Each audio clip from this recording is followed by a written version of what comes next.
The Atlantic slave trade has been called the worst trade in human history. European countries took slaves from the African continent and forced them to work on large plantations in the Americas and Caribbean islands, making huge profits. It was Britain that led the Atlantic slave trade. Major British cities such as Manchester, Birmingham, and Liverpool profited enormously and prospered greatly from the slave trade during this period. However, it was also Britain that first moved to ban the slave trade. Why did Britain move to ban the slave trade, even though it was reaping enormous profits from it?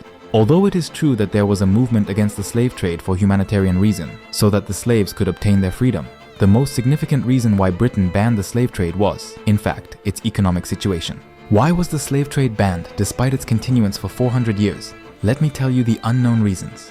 Hello everyone, I'm Kanta. The Atlantic slave trade has been called the worst trade in human history. In the first half of this video uploaded recently, we followed the historical flow of the slave trade from its beginning to the period just before it was abolished, featuring the rebellions that took place on slave ships. Let us start the second half. Why did Britain, which led the slave trade, move to ban the slave trade? After a brief review of the outline of the slave trade, I will explain the historical background of the abolition of the slave trade. Please watch through to the end. The means for capturing slaves on the African continent was so-called slave hunting. Europeans gave guns, ammunition, and even rewards such as alcohol and accessories to obedient African peoples who were convenient for them, and forced them to attack other peoples and capture their slaves. The captured slaves were then chained together and forcibly taken to a coastal port where European slave ships were waiting. This kind of slave hunting was taking place. When you hear about the slave trade, many of you may feel like blaming Europeans for their awful conducts committed at that time. However, we should not forget that it is also a historical fact that it was the same Africans who sold slaves to European slave traders. Well, going back to the beginning, the system of the Atlantic slave trade was created by European people who came from outside though. For example, during this period, countries such as the Dahomey Kingdom on the west coast of Africa and the Ashanti Kingdom in the interior of present Ghana prospered greatly through the slave trade. Let's get back to the Atlantic slave trade led by Britain. Where were the slaves taken out from the African continent brought to? They were crammed onto slave ships and transported to the Americas and the West Indies, which were then colonized by Europeans. There, slaves were forced to work on large plantations run by Europeans, where they were involved in the production of sugar and cotton. The Europeans of this period created a system to make huge profits from trade. That was the Atlantic triangular trade. You may have learned the term triangular trade in history class. Let me briefly explain how it worked.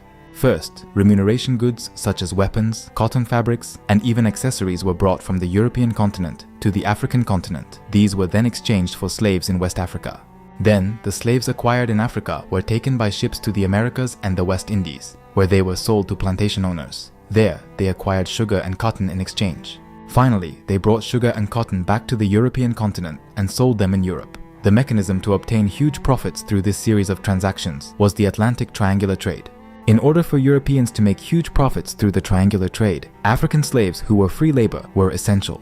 The slave trade sometimes failed, with slaves revolting or commodity slaves dying of contagious diseases, but when it succeeded, the profit margin could be up to 100%. It was truly a get-rich-quick business that everyone wanted to jump into.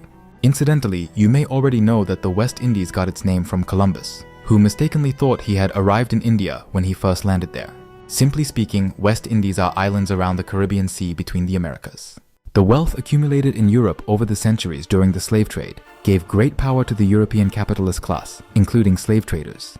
Wealth, fame, and power indeed. The men who acquired everything in this world became the driving force behind the subsequent civil and industrial revolutions in Europe. It was Britain that led the slave trade and reaped the greatest profits. The slave trade was most active in the 18th century. It is estimated that 6 million Africans were taken as slaves during the 18th century alone. About half of these, or 3 million slaves, were transported on British slave ships. Meanwhile, the 18th century, when the slave trade reached its peak, was known in Europe as the Age of Enlightenment. During the Age of Enlightenment, the importance of human rationality was emphasized, and citizens began to speak out for freedom and equality. How could Europeans, who supposedly wanted freedom and equality, treat slaves in an illiberal and discriminatory manner? I will make a video about this another time. Having made enormous profits from the slave trade, Britain developed its own industries during this period. For example, major British cities such as Liverpool, Birmingham, and Manchester developed greatly through the triangular trade. It is said that a quarter of the ships leaving Liverpool at the time were slave ships, and the city of Birmingham in central Britain developed through the manufacture of weapons to be brought to the African continent and exchanged for slaves. Manchester also thrived in the production of cotton textiles, using cotton grown on plantations in the Americas and the West Indies. Please keep in mind that the story of Manchester's prosperity in cotton textile production is relevant to what follows later. It is said that these major British cities would not have prospered so quickly without the slave trade. It was even said at the time that the bricks of Liverpool's houses were mortared together with the blood of African slaves. Furthermore, during the era of the slave trade, the financial industry also developed, including money changers who exchanged gold and silver mined by slaves and brought to Europe for money, and moneylenders who lent money to slave traders and other traders. In Britain, for example, the Bank of England was established at the end of the 17th century to lend money to the government, and the founders of Lloyds Bank and Berkeley Bank were the capitalist class of the time who gained wealth and power through the slave trade by investing in traders. The insurance business also developed in England during this period. Slaves at that time were only a commodity. Many of the ships carrying slaves were insured by Lloyds of London, an insurance market in England. Slaves at that time were sometimes classified as perishable goods, just like livestock. On slave ships, death of slaves during voyage were insured as loss of goods. Ships returning to Europe carrying sugar, cotton, and other goods produced on plantations were also insured. It is estimated that 1/3 to 2/3 of the shipping insurance market in England was related to the slave trade during the 18th century, when the slave trade was most active. Lloyds of London, which gained enormous profits from the insurance business during the slave trade era, is still the largest insurance company or union in the world. Today, the United Kingdom leads the world in the financial and insurance industries, but if we go back in history, we can see that these industries were developed during the slave trade era. In this sense, you can see the importance of learning about history, like the slave trade, in order to see the world today. The British-led slave trade brought enormous profits to European countries. There are many estimations about the number of slaves taken from Africa, but it is believed that at least 10 million slaves were taken from the continent. Vast amounts of money were accumulated in Britain through the slave trade, and financial resources accumulated during this period became the driving force behind the Industrial Revolution that followed. Although the slave trade brought enormous profits to Britain, the country enacted a law banning the slave trade in 1807, at the beginning of the 19th century. Various reasons have been pointed out as to why the slave trade was banned. First of all, there were humanitarian reasons to improve the conditions of the slaves. The slave trade had reached its peak in the late 18th century, but at the same time, the misery of the slave trade was beginning to be conveyed to the people of Britain. Little by little, a movement against the slave trade begins to emerge from this period. In 1787, the London Abolition Committee, or London Committee, was formed to ban the slave trade. The London Committee was made up of Quakers, a Protestant sect of Christians. Their religious mission motivated them to appeal to British citizens that to deprive a man of his liberty is the greatest injustice. For example, illustrations of slave ships that you often see in history textbooks were created by the members of the London Committee to make it easier for people to understand the horrors of the slave trade. Furthermore, during this period, there was a boycott of sugar among British citizens. At that time, British citizens enjoyed drinking tea and coffee with sugar, which was produced by slaves in the British colonies. Slaves were forced to work, and the sugar produced there found its way into the mouths of British citizens. When British citizens learned of this situation, they joined a movement to boycott sugar. The movement to ban the slave trade was not an easy one. This was because the powerful merchants in Britain at the time, as well as the lawmakers who were supported by them, profited enormously from the slave trade. The move to ban the slave trade was difficult since there were oppositions from vested interests that profited from the slave trade, but Britain gradually advanced toward banning the slave trade over several decades through the London Committee and those who led the sugar boycott movement. This was the movement to ban the slave trade, backed by humanitarian reasons. However, it is impossible for the British, who had been engaged in the slave trade for centuries, to suddenly turn to humanitarianism, advocating protection of human rights. In fact, during this period in Europe, there was a deep-rooted perception that Africans were racially inferior. If the reason for banning the slave trade was not solely humanitarian, what exactly was involved? As a matter of fact, the economic situation of Britain had a great deal to do with the background of the prohibition of the slave trade. In Britain at that time, the Industrial Revolution took place from the mid-18th century to the 19th century, backed by financial resources accumulated through the slave trade. The Industrial Revolution led to a decrease in the need for slaves.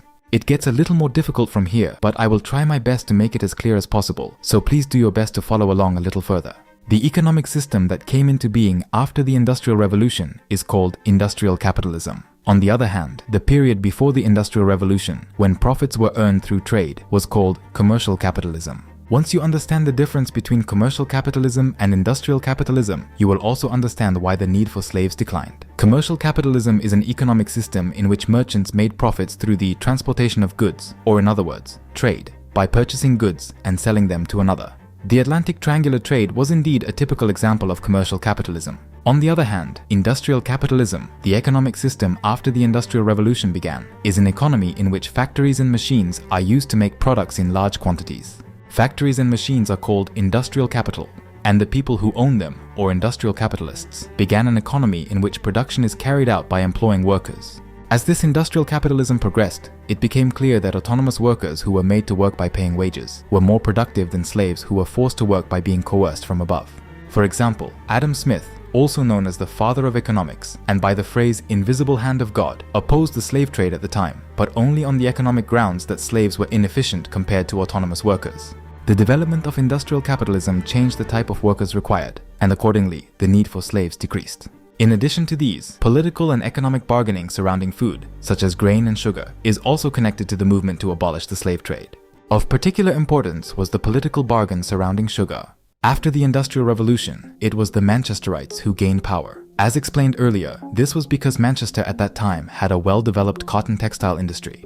Factory owners wanted to keep wages low for their workers. To keep workers' wages low, they also wanted to keep the price of food, such as sugar, low. The Manchesterites wanted to somehow keep the price of sugar low, especially since tea with sugar was a widespread item for breakfast for the workers of the time. In the period leading up to the Industrial Revolution, the West Indians, as they were called, lobbied the British Parliament to keep the price of sugar, produced by slaves in the colonies, from falling down. In order to keep workers' wages low, the Manchesterites wanted to keep the price of sugar low. Those in the West Indies faction who wanted to keep the price of sugar high in order to make more profits for themselves. A political struggle broke out between the two factions. In the end, it was the Manchesterites who won the battle. They began criticizing the slave trade and slavery in order to bring down the West Indians who were using slaves to produce sugar. Thus, the Manchesterites joined forces with those who had opposed the slave trade on humanitarian grounds, and eventually achieved the abolition of the slave trade in 1807 and the abolition of slavery throughout the British colonies in 1833. As a result of the abolition of slavery, the plantations in the colonies collapsed and the West Indians, who had been so powerful, disappeared. However, the Manchesterites opposed the slave trade only to secure their own economic interests. From a humanitarian standpoint, they should have opposed slavery practiced outside of British territory, but the Manchesterites insisted that foreign slavery had nothing to do with ourselves and did not campaign against it as such. In other words, they did not care whether slavery existed in foreign colonies or not. The main purpose was to crush the West Indians. After all, both the reasons for starting the slave trade and the reasons for banning it had a lot to do with economic circumstances of Britain. Incidentally, even after abolishing slavery in 1833, Britain continued to be indirectly involved in the slave trade. For example, even after 1833, it is believed that about 70% of the goods used to trade slaves in Brazil were British products, and British financial institutions operating in Brazil provided loans to slave traders and also assumed guarantees for their cargo. Stories like these are not easy to see just by reading history textbooks. When studying history, just skimming superficial knowledge such as words and years is not enough, and it is important to understand the flow of history and the hidden agendas behind it. As the Industrial Revolution took place in Europe and a new economic system was created, the way Europeans looked at Africa changed. In other words, they had previously viewed Africa as a source of slaves, but they began to see Africa as a new market for importing resources and raw materials and selling the products they produced. Against the backdrop of these times, European explorers of Africa emerged. European countries needed large amounts of resources and raw materials for large-scale factory production. In order to obtain these resources and raw materials, European countries sent expeditionary teams to Africa one after another to penetrate into the then uncharted interior of the continent. From this point on, European domination of Africa entered a new phase. Yes, the colonial era began. In the previous and current videos, we followed the historical flow of the slave trade from its beginnings to its abolition. However, this was where a new era of tragedy began, the European colonial rule over Africa. I have explained the history of the colonial period many times, but now that we have followed the historical flow, I would like to make another video explaining the European colonial rule over Africa. Please subscribe to this channel and wait for it. But before that, there is something we should think about. That is, what impact did the slave trade have on Africa? According to Professor Nathan Nunn, a Harvard professor and leading researcher on the long-term effects of the slave trade on Africa, the poorest areas of Africa today coincide with the areas of Africa where most of the slaves were taken. If the slave trade had never taken place, it is said that the economies of African countries today would have been at the same level as other developing countries, meaning that Africa would not have been the poorest region in the world today if it were not for the slave trade. I will explain in another video in the near future how the slave trade left its mark on Africa and what Africa would have been like today if the slave trade had not taken place. please subscribe to this channel and stay tuned.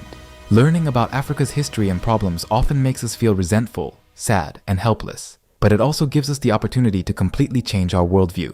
Recently, I've been reading books on the African slave trade like crazy, as if something is driving me, and I'm keenly aware of how the slave trade has affected Africa in that period. After learning about African history in depth, I do feel that my own view of the world is about to change completely. I hope that more people will learn about African history. If you found this video even a little bit informative, please support me by clicking the like button. Just one click, thank you in advance. I would like to also explain the traces left by the slave trade in Africa in another video in the near future, so if you have not yet subscribed to this channel, please take this opportunity to do so as well. Thank you again for watching to the end. See you again in the next video.